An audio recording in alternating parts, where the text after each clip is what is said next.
ओम शांति।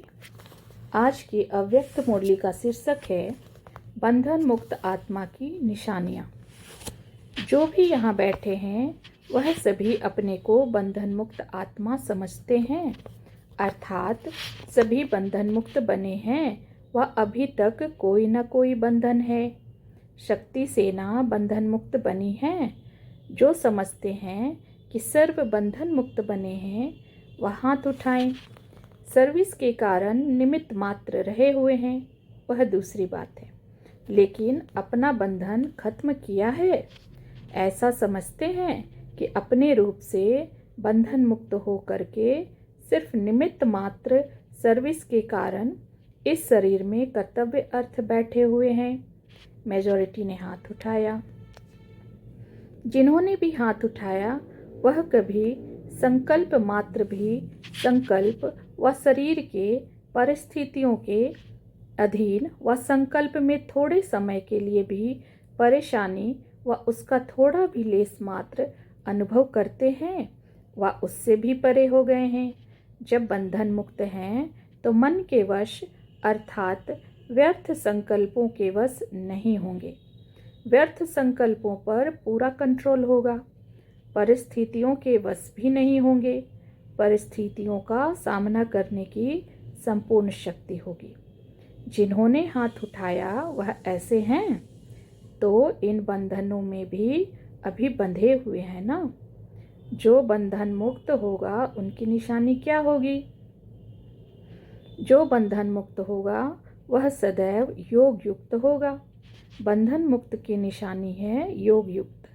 और जो योगी होगा ऐसे योगी का मुख्य गुण कौन सा दिखाई देगा? जानबूझ करके बुद्धि का खेल कराते हैं तो ऐसे योगी का मुख्य गुण व लक्षण क्या होगा?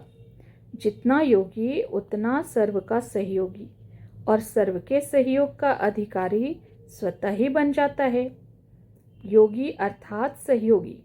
जो जितना योगी होगा उतना उसको सहयोग अवश्य ही प्राप्त होता है। अगर सर्व से सहयोग प्राप्त करना चाहते हो तो योगी बनो। योगी को सहयोग क्यों प्राप्त होता है? क्योंकि बीज से योग लगाते हो।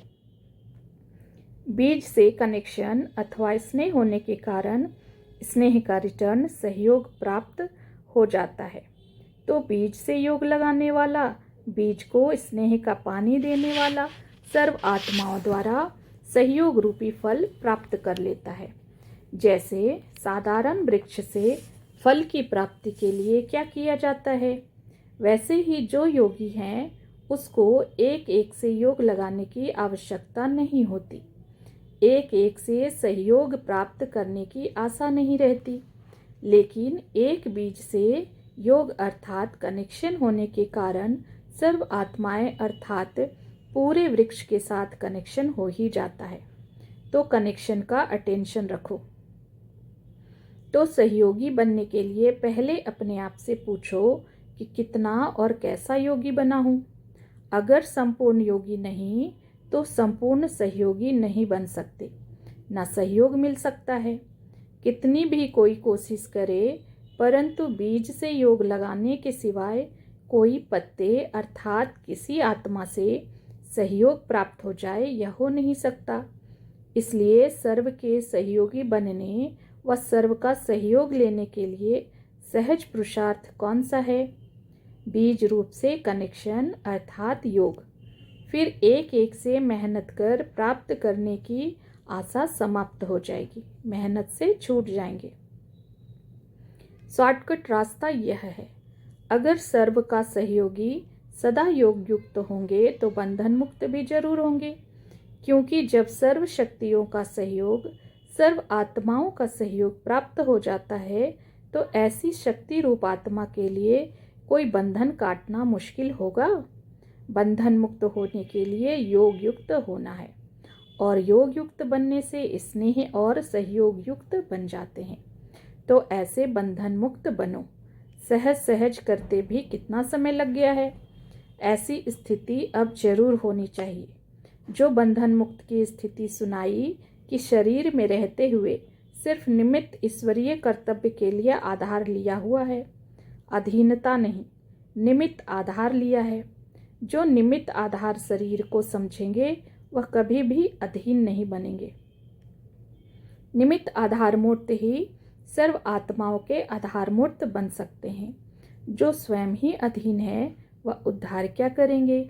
इसलिए सर्विस की सफलता भी इतनी है जितनी अधीनता से परे हर एक है। तो सर्व की सफलता के लिए सर्व अधीनता से परे होना बहुत जरूरी है। इस स्थिति को बनाने के लिए ऐसे दो शब्द याद रखो जिससे सहज ही ऐसी स्थिति को पा सको। वह कौन से दो शब्द हैं? जब बंधन मुक्त हो जाएंगे तो जैसे टेलीफोन में 1-2 का आवाज़ कैच कर सकते हैं, वैसे कोई के संकल्प में क्या है वह भी कैच करेंगे। अभी अर्जुन बन रहे हो इसलिए सोचना पड़ता है। दो शब्द हैं साक्षी और साथी। एक तो साथी को सदैव साथ रखो, दूसरा साक्षी बनकर हर कर्म करो। तो साथी और साक्षी ये दो शब्द प्रैक्टिस में लाओ तो यह बंधन मुक्त की अवस्था बहुत जल्दी बन सकती है। सर्वशक्तिमान का साथ होने से शक्तियाँ भी सर्व प्राप्त हो जाती हैं और साथ साथ साक्षी बनकर चलने से कोई भी बंधन में फंसेंगे नहीं। तो बंधन मुक्त हुए हो ना, इसके लिए ये दो शब्द सदैव याद रखना। वह योग वह संयोग, दोनों बातें आ गई। अब ऐसा पुरुषार्थ कितने समय में करेंगे? बिल्कुल बंधन मुक्त होकर के साक्षीपन में निमित्त मात्र इस शरीर में रहकर कर्तव्य करना है। अभी इस बार यह अपने आप से संकल्प करके जाना, क्योंकि आप टीचर्स लोगों को सहज भी है। टीचर्स को विशेष सहज क्यों है? क्योंकि उन्हों का पूरा जीवन ही निमित्त है। समझा? टीचर्स हैं ही निमित्त बने हुए। तो उन्हों को यह संकल्प रखना है कि शरीर में भी हम निमित्त मात्र हैं। यह तो सहज होगा ना। इन लोगों को तो फिर डबल जिम्मेवारी है, इसलिए इन्हों को युद्ध करनी पड़ेगी हटाने की। बाकी जो हैं ही निमित्त बने हुए तो उन्हों के लिए सहज है। आप माताओं के लिए फिर सहज क्या है?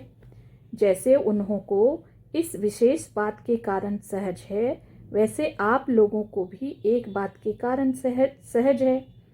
जो प्रवृत्ति में रहते हैं उन्हों के लिए सहज बात इसलिए है कि उन्हों के सामने सदैव कंट्रास्ट है। कंट्रास्ट होने के कारण निर्णय करना सहज हो जाता है।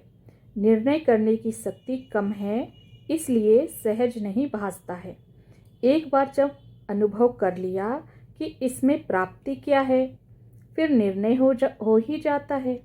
ठोकर का अनुभव एक बार किया तो फिर बार बार थोड़े ही ठोकर खाएंगे। निर्णय शक्ति कम है तो फिर मुश्किल भी हो जाता है। तो यह प्रवृत्ति में अथवा परिवार में रहते हैं, उनके अनुभवी होने के कारण, सामने कंट्रास्ट होने के कारण धोखे से बच जाते हैं। जो वरदान के अधिकारी बन जाते हैं वह किसके अधीन नहीं होते। समझा? तो अब अधीनता समाप्त, अधिकार शुरू। कब कोई अधीनता का संकल्प भी ना आए, ऐसा पक्का निश्चय है। निश्चय में कभी परसेंटेज नहीं होती है। शक्ति सेना ने अपने में क्या धारणा की? जब स्नेह और शक्ति समान होंगे फिर तो संपूर्ण हो ही गए। अपने शूरवीर रूप का साक्षात्कार किया है। शूरवीर कभी किससे घबराते नहीं, लेकिन सूरवीर के सामने आने वाले घबराते हैं। तो अभी जो सूरवीरता का साक्षात्कार किया सदैव वही सामने रखना, और आज जो दो शब्द सुनाए वह सदैव याद रखना। अच्छा, ओम शांति।